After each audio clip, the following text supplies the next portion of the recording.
e li iunga ai le whanoanoa whai mawhiawhia. Whamalo si au le atua ia te otou. I le whamawai mai o lo tau tina, ma lo tātou tina.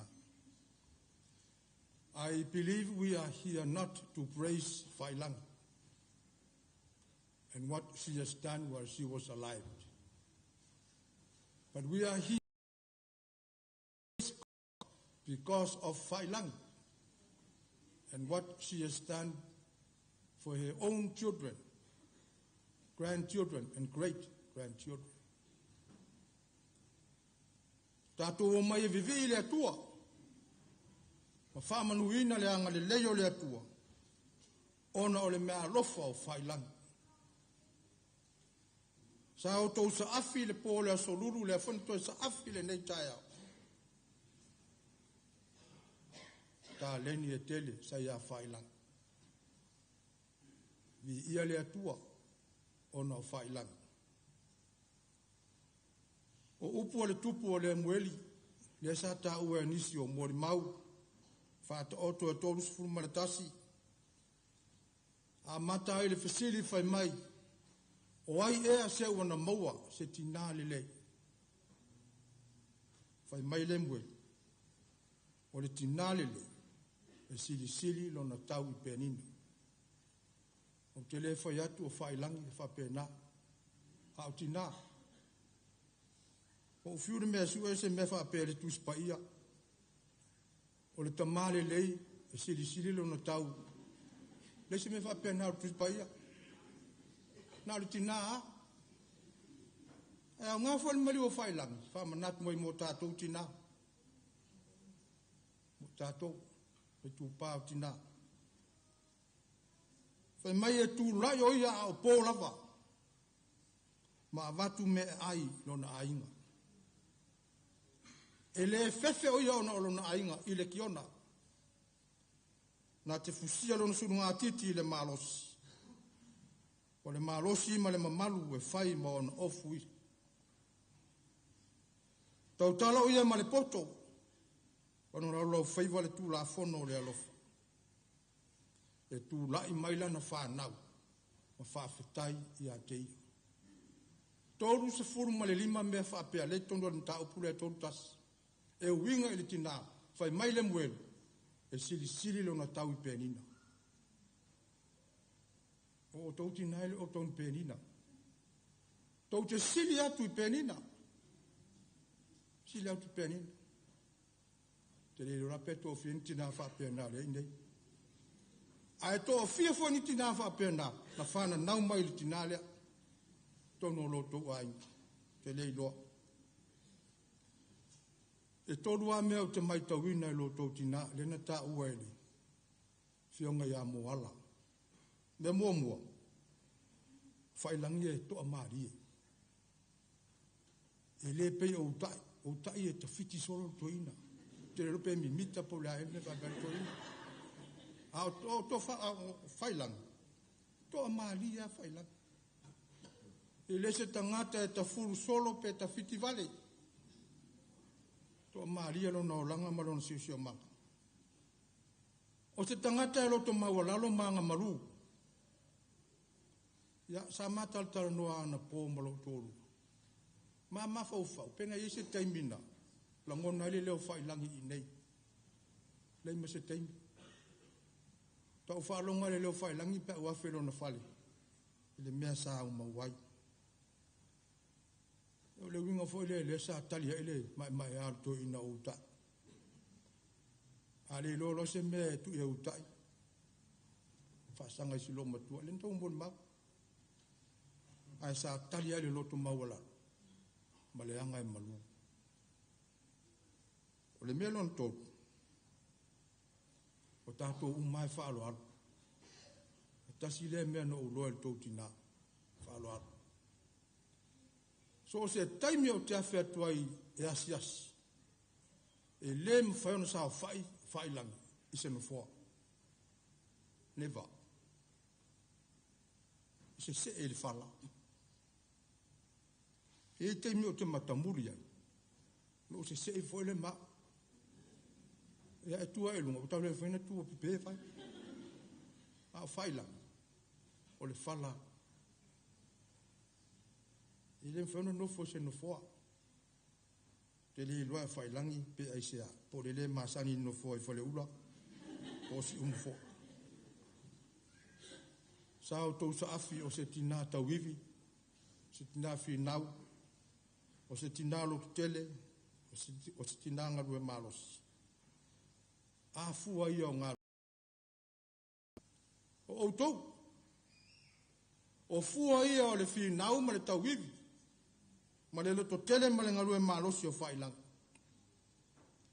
taimi futo atau nu ma ia inusi tele ana ofisili a fonga fe el to ina ma lo mtua o lai ta lai fatu anga o lai leang yangi o lai listo peri ya mai si fu o fatu anga e ma fu ai sia manuia o to salo to tele o ko grandchildren la tu tele o lo le mea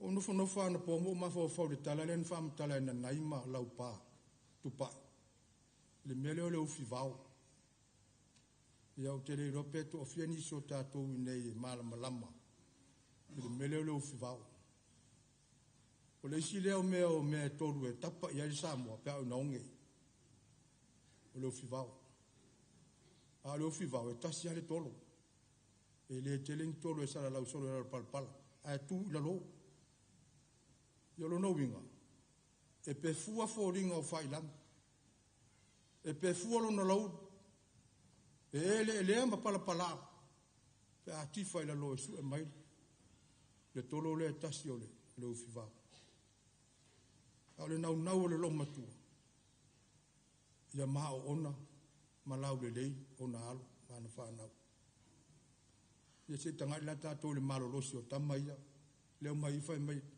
e se ta mau to mai tia e se ta mau te ne tia ta lo fai tau ti ngau fai lang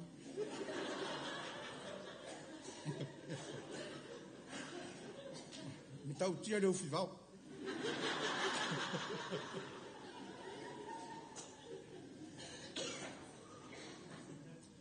e ele tala lai le tu se matai o le tala ele fine kanana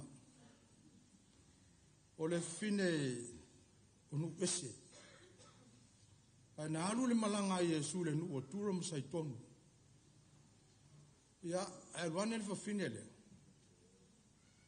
ua tau langa mata wa nau Yesu o lana tama wa urufia ele nganga le ang por temon ya o le tuma le anga faa iutai e lua mea e saa o na fai e seisi i le rapi po le awao. Se tangata e saa o na lata ma so i le awao.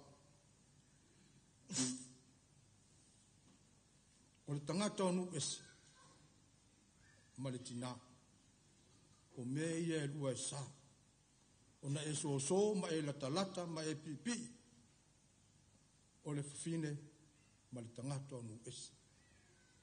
A fa vale ta e le poi fine mea ia tau walanga tu mau ma tau walanga fi nau ma tau wivi ngarue ma losi aisia fa nau le a fa fine ia ola ia malolo ina pe mele tala Yesu o tele isau e avatu tala le lei e tangata onu esi na o maa moe o le ainga o le atua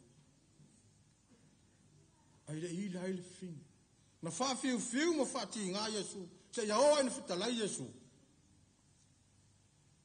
ele avatua me ai fa na ma vatu I uli vatu tai fa ia e tau nga ma nga sa ndo nga le a le lu ile na tu e Yesu le fine le ele solo muli ele fa fine so muli fa fine o le umorta na malo lo lana tamtenge e mafu isia o le alofo al moltina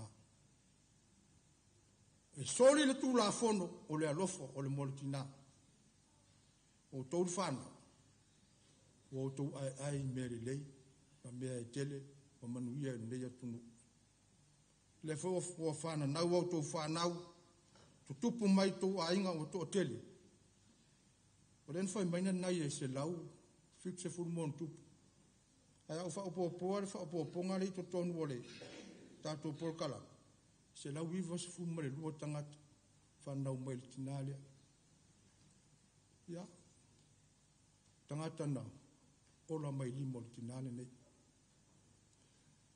o le fale o fai langi le sai le I tosen o pese kindi I can compare it with like a kindi or a play school a le fale no foi sa malon to roma la fana ma la to mai tai o nana ma fao a la tu le siaso e se foring o tamaiti tu mulfa la tu le siaso e se foi foring o nei tamaiti la ku se siaso e fesusu e ka mai e lo po tamaiti na nga se misilo mo to va vena o le au le lona I va se fulu ia le fai langi lea pe e fia tele o tou e ave tamaiti tu ia fai langi ia le alu le fenga luenga a le alu le souso ma alu me fa pena se me le tau tele na me se tina matu tau silfa na o tangata ia na o mai le li sa uno fo al por family service mo tiro mai le pena le tu mai fa mai upo le pena forever in our hearts e fa vau I o mato fatu ma o mato loto ia o le la o le se fai lang ai e lo le fa vau o fai lang I o tolo pe a fai to te fa tinoi a wa onga le lei mga ruenga le lei sa fai le tinale ma yo to manatua just a word of reminder and sorry for I have to say it fai lang ia te o tolu whanau ono o loto tina I leo toi langona mai e fai langi se tala ai mongoli atu ni mato whaaftei tele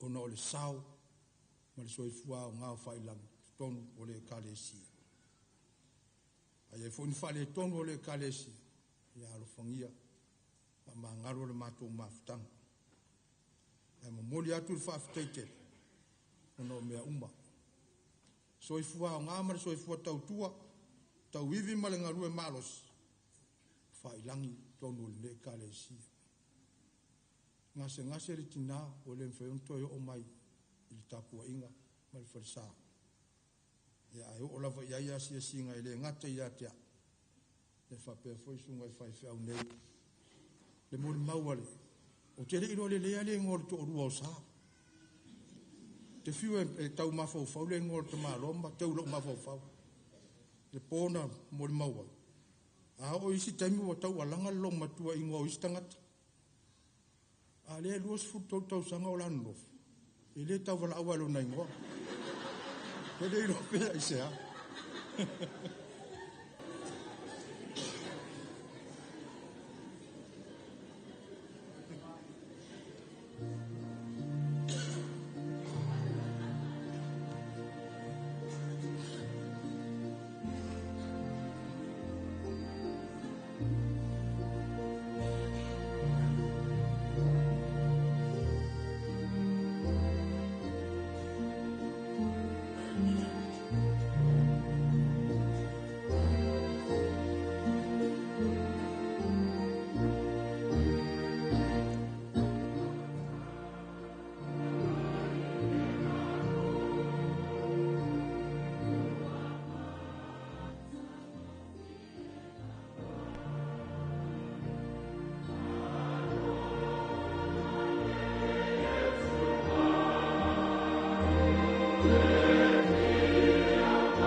talo tatu malanga tua i ni maliu pakutoi tatu tatu matu sauni le li ie malanga ile oli sanga tu mau ai di matu tina le e wanga le aso e so wafo matu fa moe i la ufio te tai file no matu uma matu tu nai folo tino matu fa ma vai atu ya te fa iu nei sami ile vi ingolo swafa maluma e lunga i matu lo futu no le atu le tama le aluma le ngasa yo ul fa lava amen.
Langati leo mato umo Samoa. Faftai mo le tau singa, faftai alofa. Whamanuia tene le tua.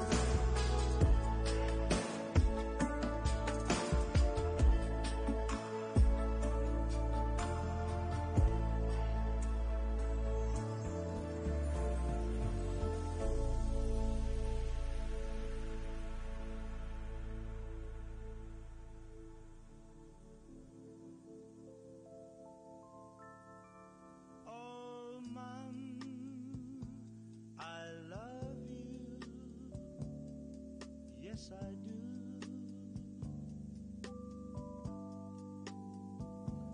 Please wait for me, Mom. I'll be home very soon.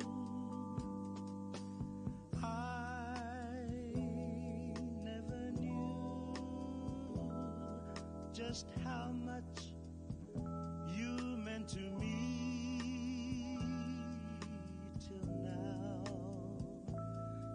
So many miles away across the sea.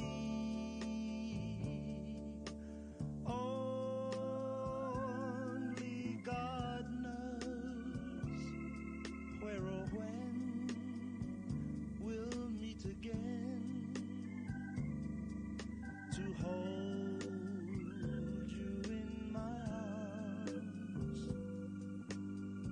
once more,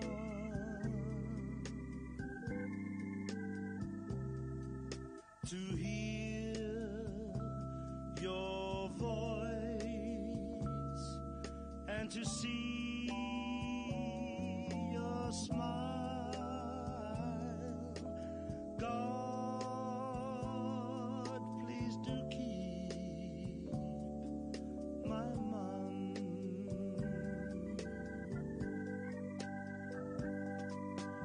I never knew just how much you meant to me till now. You're so many miles away across the sea. Only God knows where or when we'll meet again to hold you in my arms once more, to hear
Tony